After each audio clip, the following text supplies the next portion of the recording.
Sample problem number 7. So this is another force of friction type problem. And here we're going to be looking at the difference between the behavior of ABS brakes and non-ABS brakes. And if you recall, the concept of ABS, which stands for anti-lock braking systems. The idea is that ABS brakes try to maintain the highest force of friction, which means it tries to exploit the static coefficient of friction. This means it requires the vehicle to be constantly rolling and not sliding. Once the brakes lock up, they start to slide, and we go from our static coefficient down to our kinetic coefficient, which is dramatically lower. So in this particular case, we are trying to determine the minimum stopping distance of a car that has an initial speed of 108 kilometers per hour under the following conditions. We have ABS brakes, and the conditions are dry. Without ABS brakes, in dry conditions. With ABS, under wet conditions, and without ABS, in wet conditions. Again, this is a question that has, it's a candidate for doing everything entirely algebraically before we even do any of the calculations. So this is going to be a combined dynamics kinematics problem. And the reason being it's combined is that we know it involves the force of friction, and we also have kinematics information such as V1 and the implied V2. What links kinematics and dynamics? It's always the acceleration. So let's organize our given section. Our V1 is 108 kilometers per hour. Of course, that's an appropriate unit.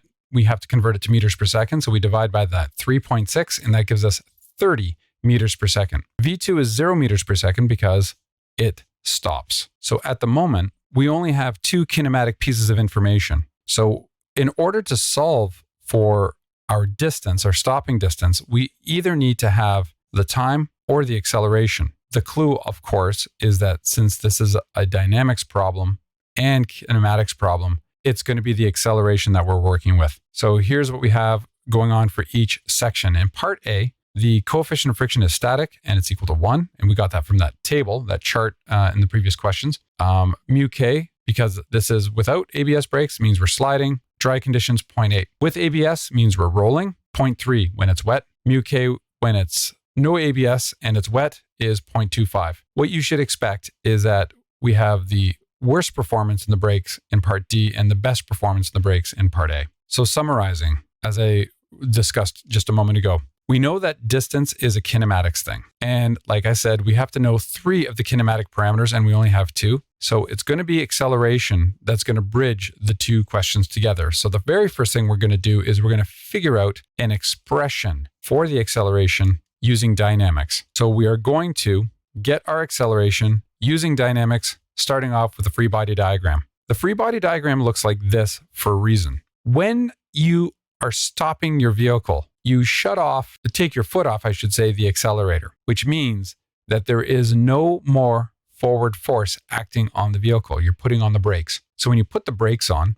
the only force along the x-axis that applies is the force of friction. There is no force of velocity. That's just the inertia keeping it going. And that's a common mistake. Students want to put in some weird force of velocity. There's literally no such thing. You have your foot off the gas, so there is no more forward force. It's all the negative force of friction acting on it. And our acceleration, of course, is going to be along the x-axis specifically because we're slowing down and we're not floating or sinking. So F net y, again, is going to be 0. Starting off with the net force along the x-axis, we know that F net x is equal to the force of friction. Now, I just wrote force of friction. I didn't write force of friction kinetic and static because I want to use a general equation to solve all of these. But we know that F net equals ma. That's the second law. And the force of friction is negative because it's going in the opposite direction of the forward motion. So when we isolate for acceleration, it's going to be negative force of friction divided by m. But we know that the force of friction is equal to mu Fn. So we're going to replace force of friction with mu Fn. And of course, the negative means its direction. Of course, the issue is we don't have the value for Fn. And we also weren't given the value for the mass. That normally would be a problem. And since we don't know what the mass is, it seems like we have 2 unknowns.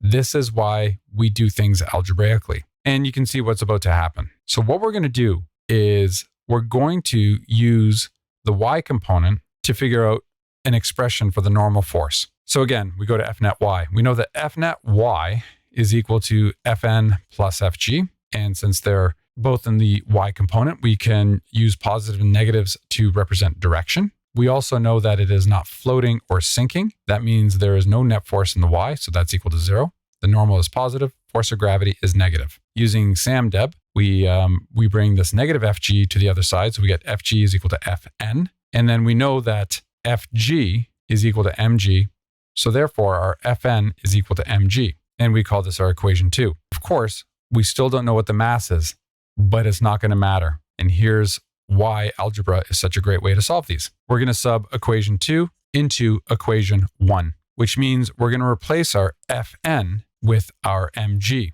So we get mg over m. And as you can see, we have an m in the numerator and an m in the denominator, and the m's cancel out. And that's the thing of beauty. This means that we can actually calculate the acceleration of the vehicle without knowing what the mass is. So the acceleration is actually independent of the mass of the vehicle, and it's entirely dependent on the relationship of the materials, the tire and road conditions, and the strength of local gravity, which on Earth is approximately 9.8. The negative implies it's in the backwards direction. And we're going to call this our equation 4. So the next step, now that we have an expression for the acceleration, we're looking for an equation for the distance, or really displacement, in terms of v1, v2, and acceleration. And of course, that would be equation number 5 on our list, which is v2 squared is equal to v1 squared plus 2ad. So the next step is we start off with our equation, and we're going to isolate for the desired parameter algebraically, which means we have to use SAMDEB. So we have 3 terms,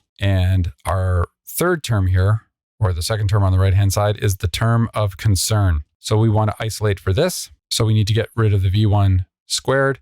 And to do that, we use subtraction to bring it to the other side. Now that we've isolated this term, now it's time to extract the factors. We are isolating for d, and 2a is attached through multiplication. The opposite of multiplication, of course, is division. So we get d is equal to v2 squared minus v1 squared over 2a. And now we have d isolated by itself. But there's one more step we're going to do. We're going to replace the a with the equation for acceleration we derived over here. So we know that a is equal to negative mu g. So we're replacing a with negative mu g. The other thing that we know is that in every case, v2 is equal to 0. So we can actually eliminate our v2 squared term. And when we do this, we get negative v1 squared over negative 2 mu g. Well, the negative divided by negative works out to positive. And now finally, we have an expression for the stopping distance, which is just equal to our initial velocity squared divided by 2 mu g. Easy as that. And now we simply just substitute in those values. So for part A, we know that mu is equal to 1. Our v1 is 30 in every single case. The only thing that changes is our value for mu. In part A, I should say it's 1. In part B, it's 0.8. Part C, 0.3. And part D, 0.25. And as a result, we get the best performance here with a stopping distance of 45.92 meters. The second best would be without ABS brakes on dry conditions with a stopping distance of 57.4 meters. That's an additional 10 meters. More than 10 meters. So that's about 30 feet. It's significant. Take a look at the wet conditions though.